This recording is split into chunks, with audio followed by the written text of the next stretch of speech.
પાણી અમૂલ્ય છે, પાણીનો જરૂરિયાત મુજબ ઉપયોગ કરવો જોઈએ, એનું અનુસંધાને આજે વિશ્વ જળ દિવસના અનુસંધાને રાજપુર પ્રાથમિક શાળા નંબર 2 કે આજે બાળકોને પાણી બચાવો એના અનુસંધાને આજે બાળકોને મળવાનો એક શુભ અવસર પ્રાપ્ત થયો છે. બાળકોને આજે જુદા જુદા ચિત્રોના અનુસંધાને બાળકોને એક માર્ગદર્શન આપવામાં આવ્યું.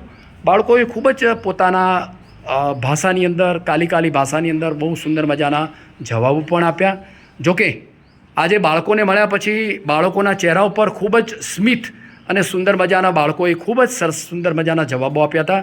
જોકે આજે હું અહીંયા શાળાના ઉત્સાહી શિક્ષકશ્રી એમની સાથે થોડી વાત કરીશ કે આજના કાર્યક્રમના અનુસંધાને સર આપ શું સંદેશો પાઠવવા માગો છો? સૌપ્રથમ સર આપનું નામ શું છે? મારું નામ છે પટેલ અશોકભાઈ મોહનલાલ. યસ. આજનો જે દિવસ છે 22 માર્ચ એ વિશ્વ જળ દિવસ, એટલે કે એવું કહેવા માગે છે કે આવનારા સમયની અંદર પાણી એ અમૂલ્ય હશે, જેનો જથ્થો એકદમ 1% ઉપર પૃથ્વી ઉપર છે.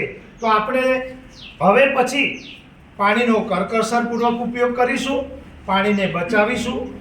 બીજું કે જો ચોમાસાની અંદર જે વરસાદ આવે છે એ વરસાદનું પાણી વહી જાય છે ખોટું, તો એને રોકવા માટે આપણે ચેકડેમ બંધપાળા બાંધી એ પાણીને રોકીશું.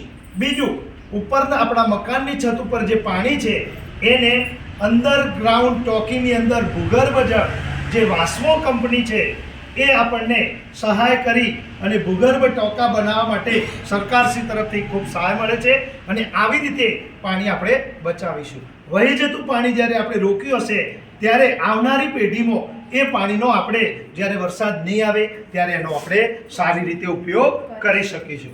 ખૂબ સરસ. આજે અમને સાહેબશ્રી ચંદુભાઈ તરફથી ખૂબ બાળકોને પ્રોત્સાહિત પૂરું પાડ્યું અને ઘણી બધી માહિતી અમને સચોટ માહિતી આજના વિશ્વ જળ દિવસ નિમિત્તે આપી. એ બદલ શાળા સ્ટાફ પરિવાર વતી હું એમનો ખૂબ ખૂબ આભાર વ્યક્ત કરું છું. બહુ સરસ મજાની વાત કરી કે સાહેબે એવી વાત કરી કે જ્યારે વરસાદનું પાણી આવે છે તો વરસાદના પાણીનો સંગ્રહ પણ કરવો જોઈએ. બહુ સુંદર મજાની વાત કરી. બાળકોને વિશેષ એમને માર્ગદર્શન પણ આપ્યું. જોકે અહીંયા નાના ભૂલકાઓ છે એમને મેં આજે ચિત્રો બતાવ્યા છે. ચિત્રોના ઉપરથી બાળકોએ એમની પોતાની આગવી ભાષાની અંદર બહુ સુંદર મજાના એમને પોતે જવાબો આપ્યા છે. મારી સાથે નાની દીકરી છે, હું એની પહેલાં એનું નામ જાણીશ. શું નામ છે બેટા આપનું? બરાબર. આપ કઈ સ્કૂલમાં ભણો છો? રાજપુર પ્રાથમિક શાળા નંબર 2માં ભણો છો. Very good. ખૂબ ખૂબ અભિનંદન. આજનો કાર્યક્રમ કેવો લાગ્યો? પાણી બચાવો એવો સારો લાગ્યો? બોલો તો, અવાજ કરો, મોટા અવાજે બોલો થોડું. સરસ. આપની પાસે કયું ચિત્ર છે? પાણી બચાવો. શું કહેવા માગો છો? લોકોને શું સંદેશો પાઠવવા માગો છો? પાણી બચાવો. Very good. દીકરી પણ સરસ મજાનું પોતાની કાલી ભાષામાં કીધું કે પાણીનો બચત કરવો જોઈએ. બેટા આપનું નામ શું છે? હા, શું કહેવા માગો છો પાણી વિશે આજે? હું આજે પાણી વિશે એ માંગુ છું કે આપણે પાણીનો સંગ્રહ કરવો જોઈએ. પાણીનો સંગ્રહ કરવો જોઈએ. Very good. પાણીનો બચાવ કરવો જોઈએ. શું નામ છે આપનું? શું કહેવા માંગો છો? પાણીનો બગાડ ના કરવો જોઈએ. અચ્છા, વેરી ગુડ. એને પણ પાણીનો બગાડ ના કરવો જોઈએ. એને સુંદર મજાની વાત કરી. શું નામ છે બેટા આપનું? Very good. શું કહેવા માંગો છો આજે? પર્યાવરણ એ આપણું જીવન છે. Very good. પર્યાવરણ એ આપણું જીવન છે. બહુ સુંદર મજાની વાત કરી. બેટા નામ શું છે તારું? નામ? બરાબર. શું કહેવા માંગો છો બેટા આજના પાણીના વિષય ઉપર શું કહેવા માંગો છો આજે? હલો.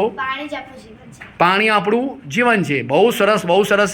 જો કે બાળકોને આ સાથે સુંદર મજાની વાતો કરવાથી બાળકોએ પોતાની કાલી ભાષાની અંદર એવું કીધું છે પાણીનો કરકસરપૂર્વક એનો ઉપયોગ કરવો જોઈએ અને પાણીનો બચાવ કરવો જોઈએ. એવી સુંદર મજાની બાળકોએ વાતો કરી.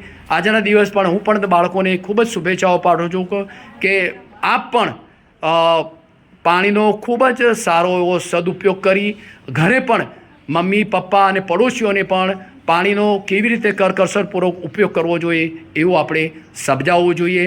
અને વિશેષ તો ખાસ એવી છે કે જ્યાં ચાલુ કે જે તૂટી ગયેલા નળ હોય અથવા ચાલુ નળ હોય એને પણ આપણે બંધ કરવા માટેનો પ્રયત્ન કરવો જોઈએ. ચલો, wish you all the best luck.